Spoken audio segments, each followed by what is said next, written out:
In this video, let's talk about how to use the Chase First Banking for kids. Welcome back to this new video, everyone. Now, in order to create an account for your kids within Chase, what you need to do is you need to head over to your own checking account first of all, and you must create an account for your child. So what you can straight away do is open up the mobile banking application, or you can also visit the website of Chase, where you'll be able to find the option of opening up an account for your child, which is called the Chase First Banking.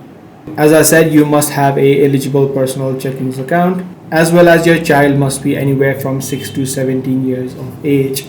Once you make the requirements, you just need to follow the on-screen prompts that is shown to you and fill in all of the information. Once your account has been created, you'll also be prompted to order a debit card for your kids, and you'll be able to use the mobile app to set up spending limits as well as manage the chores. So this is the exact process that you can follow in order to use the Chase First Banking for kids. If this video was helpful to you, be sure to subscribe. I'm going to see you in the next one.